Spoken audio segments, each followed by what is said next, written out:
নীরব নিস্তব্ধ রজনী, রাতের নিশ্ছিদ্র আধার, শুয়ে আছেন জাতির পিতা হযরত ইব্রাহিম আলাইহিস সালাম।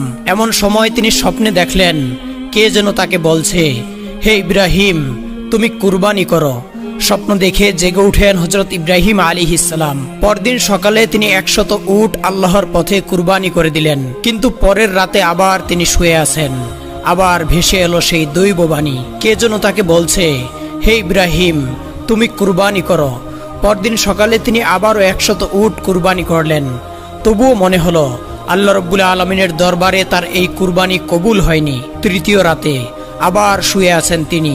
আবার সেই দৈববাণী, কে যেন তাকে বলছেন, হে ইব্রাহিম, তুমি তোমার সবচাইতে প্রিয় বস্তুকে কুরবানি করো। পরদিন সকালে হযরত ইব্রাহিম আলাইহিস সালাম গভীর ভাবনায় ডুবে গেলেন। তিনি ভাবলেন, আমি 2 দিনে 200 উট কুরবানি করলাম, তবুও আল্লাহ রাব্বুল আলামিনকে আবার কুরবানি কবুল করলেন না। তাহলে আল্লাহ রাব্বুল আলামিন আমার কাছ থেকে কি চাচ্ছেন? অনেক ভেবেচিন্তে তিনি দেখতে পেলেন আল্লাহ রাব্বুল আলামিন তাকে স্বপ্নে বলেছেন, তোমার জীবনের সবচেয়ে প্রিয় বস্তুকে কুরবানি করো। আর তার জীবনের সবচেয়ে প্রিয় বস্তু ছিল তার সন্তান হযরত ইসমাইল আলাইহিস সালাম। হযরত ইব্রাহিম আলাইহিস সালামের বয়স যখন 86 বছর, তখন তার ঘরে জন্ম নেন হযরত ইসমাইল আলাইহিস সালাম। এই সন্তান ছিল তার বংশধরের একমাত্র মাধ্যম, তার হৃদয়ের মহব্বত। কিন্তু আল্লাহ রাব্বুল আলামিন যখন তাকে এই প্রিয় সন্তান কুরবানির নির্দেশ দিলেন, তিনি দৃঢ় সংকল্প করলেন এবং বললেন, যদি আল্লাহর ইচ্ছা হয় যে আমি ইসমাইলকে কুরবানি করি, তবে আমি পিছপা হব না।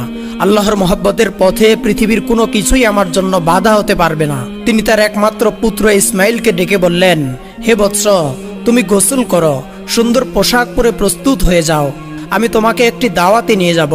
হযরত ইসমাইল আলাইহিস সালাম ছোটবেলা থেকেই পিতার সান্নিধ্য থেকে বঞ্চিত ছিলেন। পিতার সঙ্গে দাওয়াতে যাওয়ার কথা শুনে তার মন আনন্দে নেচে উঠল। তিনি মা হযরত হাজরা আলাইহিস সালামের কাছে গিয়ে বললেন, আম্মাজান, আপনি শুনেছেন আব্বাজান আমাকে নিয়ে দাওয়াতে যাবেন, তাড়াতাড়ি আমাকে গোসল করিয়ে সুন্দর পোশাক পরিয়ে দিন, আমার যে আর তর সইছে না। হযরত হাজরা আলাইহিস সালাম জিজ্ঞাসা করলেন, সত্যিই কি তিনি তোমাকে নিয়ে দাওয়াতে যাবেন? ইসমাইল আলাইহিস সালাম বললেন, আপনি আব্বাজানকে জিজ্ঞাসা করে দেখুন না। হযরত হাজরা আলাইহিস সালাম যখন হযরত ইব্রাহিম আলাইহিস সালামকে জিজ্ঞাসা করলেন, আমার প্রাণের স্বামী, শুনলাম আপনি নাকি ইসমাইলকে নিয়ে দাওয়াতে যাবেন।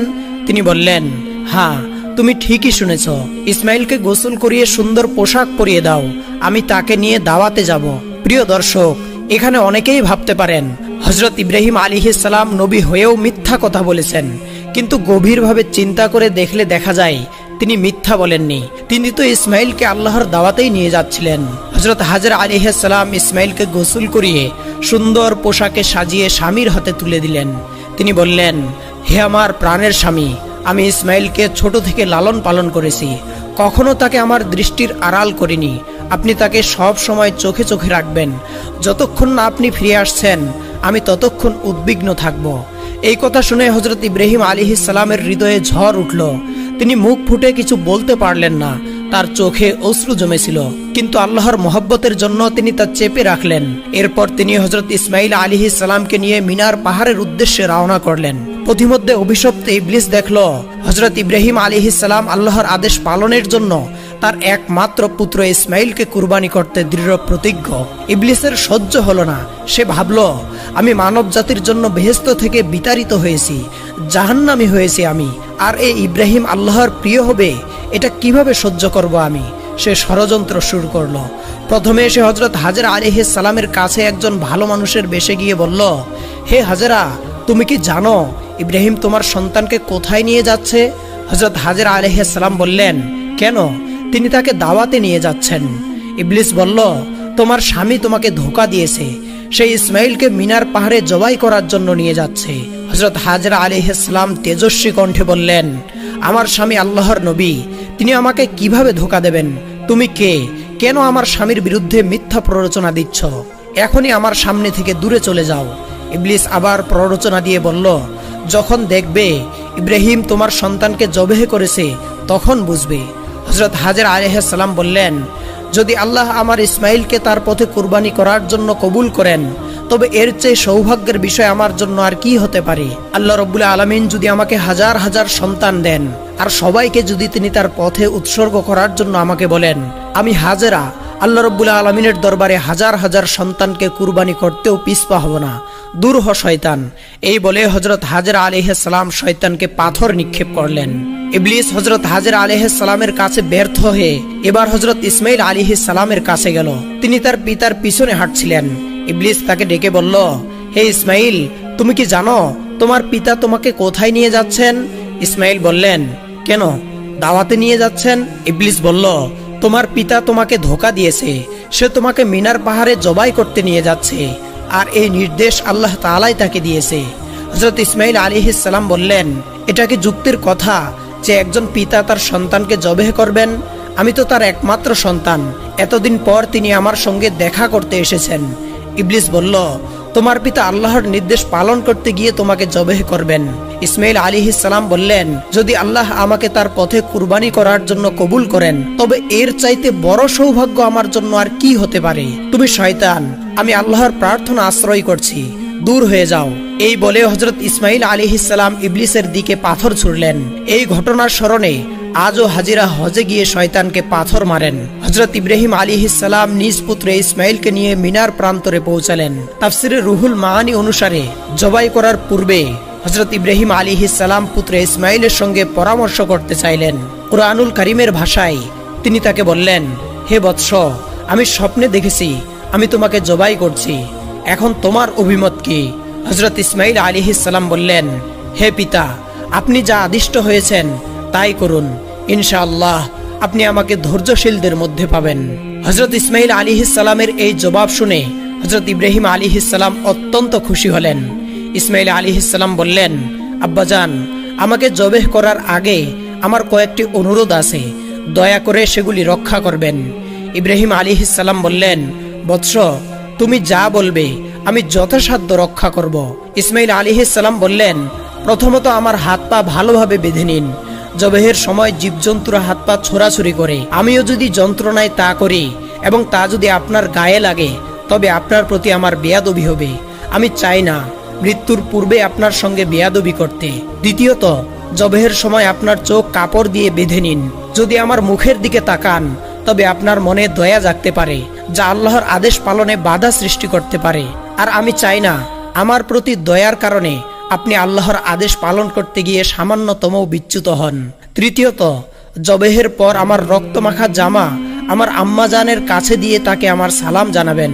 তাকে বলবেন, এই ত্যাগের বিনিময়ে আমরা বেহেশতে একসঙ্গে থাকব। তাকে আরো বলবেন, আল্লাহর আদেশ পালনের জন্য শুকরিয়া আদায় করতে এবং আমার জন্য দুঃখ না করতে।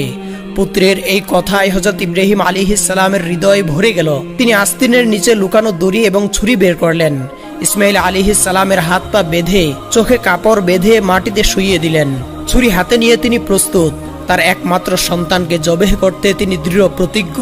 আল্লাহর আদেশ পালনে কোনো শক্তি আজ তাকে বাধা দিতে পারবে না। এই দৃশ্য দেখে আসমান জমিনের ফেরেশতারা প্রকম্পিত হলেন। তারা আল্লাহর তাসবিহ ও পবিত্রতা ঘোষণা করতে লাগলেন। হযরত ইব্রাহিম আলাইহিস সালাম ইসমাইলের গলায় ছুরি চালাতে যাচ্ছেন। ঠিক তখনই আল্লাহ রাব্বুল আলামিন ছুরিকে নির্দেশ দিলেন, হে ছুরি, খবরদার, তুমি ইসমাইলের গলার একটি পশমও কাটবে না। তুমি যদি তার গলার একটি পশমও কাটো, তোমার জন্য জাহান্নামের আগুন নির্ধারিত হয়ে আছে। ইব্রাহিম আলাইহিস সালাম বিসমিল্লাহ বলে ছুরি চালালেন, কিন্তু ছুরি আল্লাহর নির্দেশ পেয়ে ইসমাইল আলাইহিস সালামের গলার একটি পশমও কাটল না। তিনি বারবার চেষ্টা করলেন, কিন্তু কিছুতেই গলা কাটতে পারলেন না। ইসমাইল আলাইহিস সালাম বললেন, আব্বাজান, সম্ভবত আমার প্রতি স্নেহের কারণে আপনি জোরে ছুরি চালাতে পারছেন না। আপনার সমস্ত শক্তি দিয়ে ছুরি চালান। আমরা আল্লাহর আদেশ পালনে ব্যর্থ হলে এজন্য আল্লাহর দরবারে জবাবদিহি করতে হবে।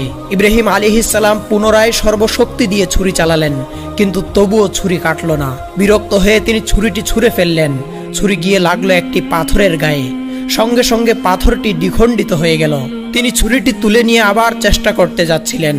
ঠিক তখনই আল্লাহ রাব্বুল আলামিন জিবরাইল আলাইহিস সালামকে নির্দেশ দিলেন, হে জিবরাইল, বেহেশত থেকে একটি দুম্বা নিয়ে যাও। ইসমাইলকে সরিয়ে তার জায়গায় বেহেশতের দুম্বাটি রাখো। জিবরাইল আলাইহিস সালাম চোখের পলকে বেহেশত থেকে একটি দুম্বা নিয়ে এলেন। এই দুম্বাটি ছিল হযরত আদম আলাইহিস সালামের পুত্র হাবিলের কুরবানির দুম্বা, যা আল্লাহ রাব্বুল আলামিন বিশেষভাবে সংরক্ষণ করেছিলেন। জিবরাইল আলাইহিস সালাম ইসমাইল আলাইহিস সালামকে সরিয়ে দিয়ে ছুরির নিচে সেই দুম্বাটি রেখে দিলেন। ইব্রাহিম আলাইহিস সালাম ছুরি চালালেন আর দুম্বাটি কুরবানি হয়ে গেল। কুরবানি শেষে তিনি বললেন আলহামদুলিল্লাহ। তিনি মনে করেছিলেন তার পুত্র ইসমাইল কুরবানি হয়ে গেছে, কিন্তু চোখ খুলে দেখলেন ইসমাইল তার পাশে দাঁড়িয়ে। কুরবানি হয়েছে একটি বেহেশতি দুম্বা। তিনি জিবরাইল আলাইহিস সালামকে জিজ্ঞাসা করলেন, আল্লাহ কি আমার কুরবানি কবুল করেননি ভাই? আমি তো ইসমাইলকে কুরবানি করতে পারলাম না। হযরত জিবরাইল আলাইহিস সালাম বললেন, হে আল্লাহর খলিল, আল্লাহ আপনার উপর সন্তুষ্ট। আপনি তার আদেশ পালনে পুত্রকে কুরবানি করতে উদ্যত হয়েছিলেন। ইসমাইলও আল্লাহর নির্দেশ মেনে প্রাণ উৎসর্গ করতে প্রস্তুত হয়েছিল। এজন্য আল্লাহ রব্বুল আলামিন আপনাদের দুজনের উপরই সন্তুষ্ট।